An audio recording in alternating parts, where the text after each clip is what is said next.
نبی پاک کا اپنا عقیدہ تھا کہ نبی وہی ہوتا ہے جو غیب جانے، نبی وہی ہوتا ہے جو غیب کا علم جانے، جو غیب کا علم نہیں جانتا وہ نبی نہیں ہو سکتا۔ یہ اللہ کے محبوب علیہ السلام کا اپنا عقیدہ ہے۔ نبی پاک کا عقیدہ سنانے لگا ہوں بخاری شریف کے اندر سے۔ مدینے کے اندر ایک شخص تھا جس کو کہتے تھے ابن سیاد۔ کیا کہتے تھے؟ ابن سیاد۔ وہ کہتا تھا میں نبی ہوں۔ کیا کہتا تھا؟ میں نبی ہوں۔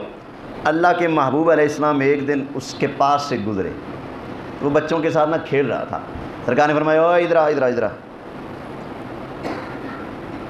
فرمایا اے تو کیا کہتا ہے؟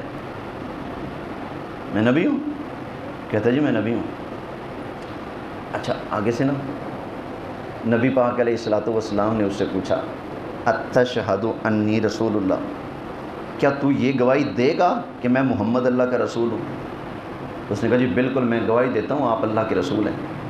اب آگے سے وہ سرکار سے کہنے لگا اتشہد انی رسول اللہ، کیا آپ بھی یہ گواہی دیں گے کہ میں اللہ کا رسول ہوں؟ نبی پاک علیہ السلام نے فرمایا آمنت باللہ ورسلہ، میں اللہ پر بھی ایمان رکھتا ہوں، اللہ کے سارے رسولوں پر بھی ایمان رکھتا ہوں۔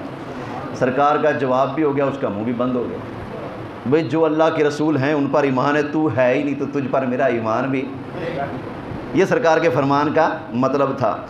آگے اللہ تعالیٰ کے محبوب علیہ السلام نے ارشاد فرمایا اوے ابن سیاد تو نے دعویٰ کیا کہ میں نبی ہوں، فرمایا انی خبأت لک خبیہ، فرمایا میں مصطفیٰ کریم علیہ السلام نے اپنے دل کے اندر ایک بات کو چھپا لیا ہے، اگر تو نبی ہے تو پھر بتا میں مصطفیٰ کے دل میں کیا بات چھپی ہے۔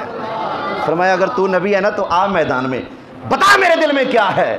تو پتہ چلا نبی پاک کا عقیدہ تھا نبی وہ ہوتا ہے جو دلوں کی جان لیتا ہے، جو دلوں کی نہیں جان سکتا وہ نبی ہو سکتا؟ بولو نہیں ہو سکتا نا۔ یہ سرکار کا اپنا عقیدہ ہے۔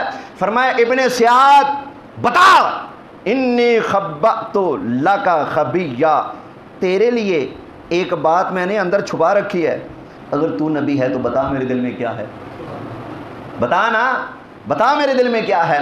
بس پھر صم بکم عمی فہم لا یرجعون،